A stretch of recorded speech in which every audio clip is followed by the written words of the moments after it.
Ito nga yung nagawa kong cake para kay Kuya Kel kasi nga birthday niya nga ngayon. O diba, tuwan-tuwa naman yung bata. Kung paano ko nga siya ginawa, panoorin nyo nga hanggang dulo. Sa isang lagayan nga ay naglagay nga ako ng 1 cup oil. Pwede rin nga kayo diyang gumamit ng butter. Tapos 1 cup nitong asukal. Tapos ginamitan ko nga ng mixer para nga madali siyang mahalo. Ang medyo na nga yung asukal ay naglagay nga ako ng vanilla. At sinunod ko naman nga itong 2 itlog. Nang mailagay ko naman nga ay ginamitan ko nga ng mixer para nga madaling mahalo. Naglagay nga ako dyan ng konting asin at saka halo-halo uli.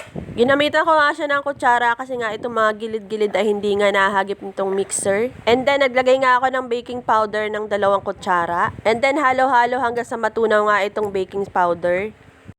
Etong mixture naman na ginawa natin ay bubuhos natin dito sa 2 cups ng harina. Halo-haluin nga lang natin hanggang sa mawala nga yung mga puti. Hanggang siya nga ay maging ganito na. Bali, lulutuin ko nga siya dito sa aming maliit na kaserola. Pinahiran ko nga siya ng oil para nga mamaya pagkaluto ay madali nga siyang matanggal. Dito sa ating paglulutuan. At sa ako naman nga binuhos itong mixture natin dito. Ganyan nga lang ginawa ko para nga masiksik nga siya hanggang ilalim. Kanina nga habang ginagawa ko nga yung mixture natin ay nagsalang na nga ako ng kawali. Ito naman nga kaserola ay tinakpan ko nga ng foil. Dahil nga wala tayong oven, ito nga yung gagawin natin. Lulutuin ko nga lang siya sa maliit na apoy para nga hindi masunog. Tinakpan ko nga rin yung buong kawali para nga madaling maluto. Lulutuin nga lang natin siya ng ilang minuto. Mga 30 minutes nga itiningnan ko na nga siya kung luto na nga siya. O diba, mukhang luto na pero hindi pa yan. Ito nga yung ginagawa ko para nga malaman kung luto na siya. Tutusukin ko nga siya nitong chopstick. Basa pa nga siya sa ilalim at may sumamangang mixture dito sa ating chopstick. Lulutuin pa nga natin siya ng 30 minutes uli.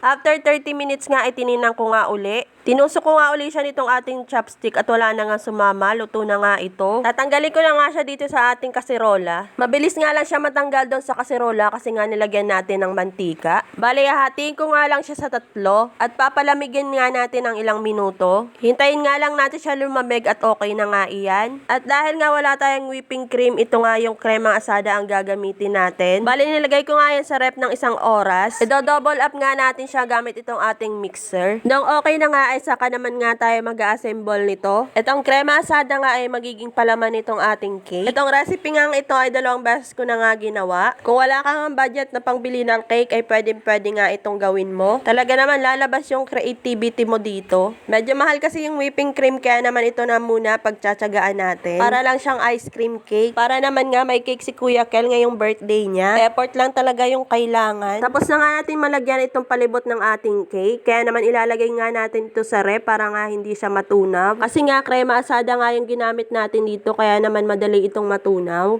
Nagiging ganyan nga yan kasi nga nilagay natin sa ref kaya naman na ganyan yung itsura niya. Kapag hindi na nga yan malamig ay magme-melt nga yan kasi nga gatas yan. Mga 3 oras ko nga nilagay sa ref itong ating cake. Tapos ito naman ating natitirang krema asada ay nilagyan ko nga ng food color na kulay blue. Nagising na nga itong batang ito kaya naman sinama ko na nga dito sa paggagawa ko. Yung ginawa ko naman kulay blue ay nilagay ko nga dito sa plastic at ginupitan ko nga dito sa dulo nito. Ito nga yung gagawin kong piping bag. Dahil nga wala tayo nun kaya naman para-paraan nga tayo. Nagsimula na nga ako sa pagdi-design nito. Dahil nga hindi naman nga tayo professional sa paggagawa nito. Ay okay na nga iyan. Bale kung ano nga lang yung maisip kong nailagay ay yun nga yung nilalagay ko. O diba nagmukha naman siyang cake. Hindi naman nga siya perfect pero pwede na. Napapalakpak pa nga siya sa baya eh. Ito talagang mga anak ko ang number 1 fan ko. Naisipan ko pa nga siyang lagyan ng happy birthday dito. Kaya lang wala talaga sa ayos yung sulat ko. Ayaw pa nga paawat nitong lola nyo kaya naman nilagyan ko nga uli dito sa baba. More design, mas maganda. Charing. Ito talagang anak ko, amazed na amazed sa pinagagawa ko. Nilagyan ko nga ng topper na happy birthday dito sa taas para nga maayos naman tingnan. So ayan na nga, kinakantahan na nga namin ng happy birthday si Kuya Kel. Dahil nga ngayon nga lang ito nag-birthday dito. Nag-request nga din siya ng spaghetti kaya naman pinagluto ko nga siya. Hindi ko na nga na-videoan kanina kasing busy ang lola nyo. Gabi na nga ito kaya naman itong cake nga lang yung kakainin namin ngayon. Ay siya, hanggang dito na lang. Salamat, babu.